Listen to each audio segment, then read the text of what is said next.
here we go. SailGP Inspire program in Cádiz. This is where we take some of the very best Spanish sailors from around the country and give them the opportunity to showcase their sailing skills in front of the world's best sailor. We've just come into the first start of the day.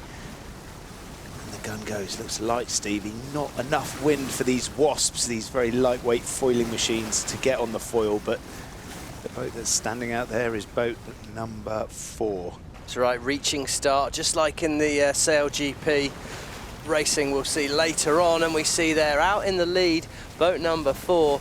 He's doing a great job sliding the boat along, not trying to foil, too light for that, that's without doubt, and number 1 has to come up behind the wind there. In front, we can just see as we come on board a light wind technique, working the boat really gently.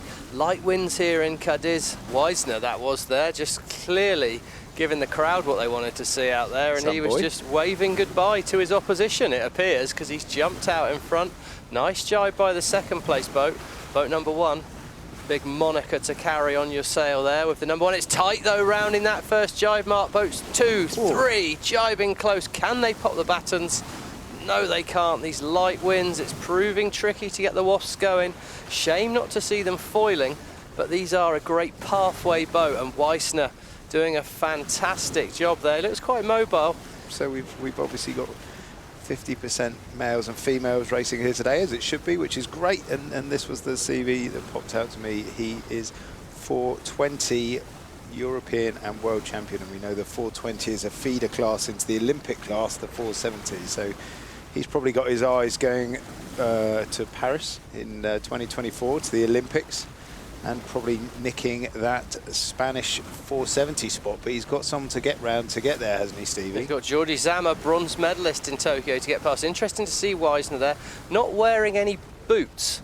Now, what that springs to mind to me is of a certain Kiwi sailor, Pete Burling, who I used to race against in the 49er a lot of times. Perhaps get a little bit more feel through the boat. Well, a bit toe stubby, isn't it? Well, it used to be for me, Fred. Yeah, that certainly was never top of my list. All matching tacks there. Oh, that's a big move. WASZP in the lead as boat number 1 rolled into attack. And it's number 3, Ruiz, coming round the mark there, working hard. Moving out there is Hargundi coming through. Done a nice job tacking early. Just quietly, the F50 is going a bit faster in the background. Yeah. But still, racing's racing, isn't it? And although they're not foiling, we've seen WASZP has actually got a little lick of speed against his competitors in non-foiling conditions. Done a nice job, and this part of Cádiz quite tidal, so I imagine he was keen to tack there, using the tide to work well. And of course, these boats, the great leveller, the young sailors out on the water then. It's one design, isn't it? Yeah. So they're all the same. Yeah, male and female athletes racing out here in these WASZPs. Great leveller, but there's nothing that beats a good start. And of course, it was boat number 4 that had the best start, and really putting that to good effect at the moment. But interesting, all the boats early to tack onto starboard. Clearly feel there's better wind or beneficial tide to head that way. So it's a case now of patience.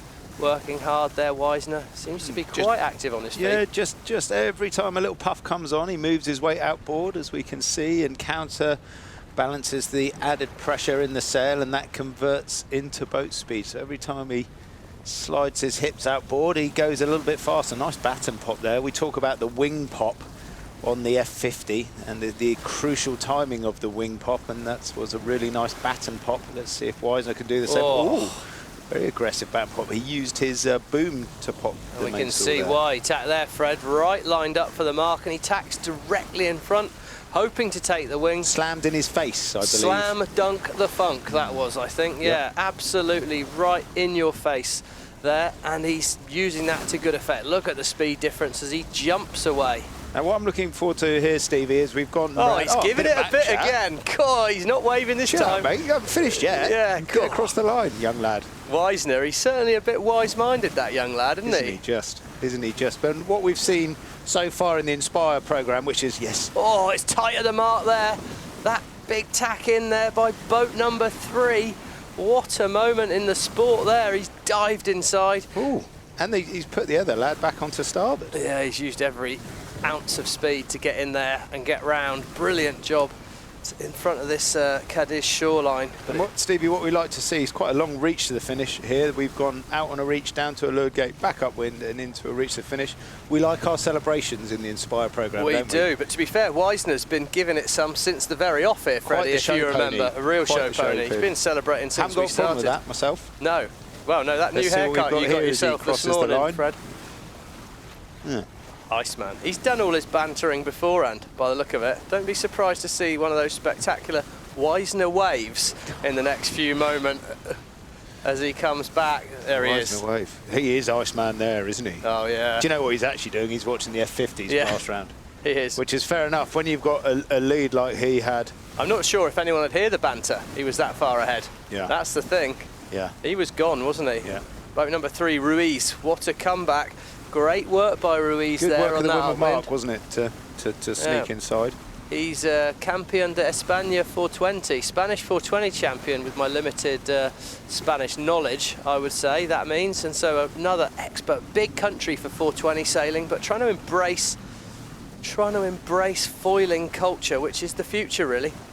It is the future, as we all know. And this lad crossing the line now, Famis, sails a J80, so a bit of a keelboater. Oh, right, well there you go. Enjoying not foiling then, quite probably. Yeah. Bit of time to think about it. Segui there, coming across the finish. He looks like a big lad. He'll be looking forward to tomorrow. More wind forecast on the second day of racing in the WASZP here, and looks to me like Segui could be someone to embrace that.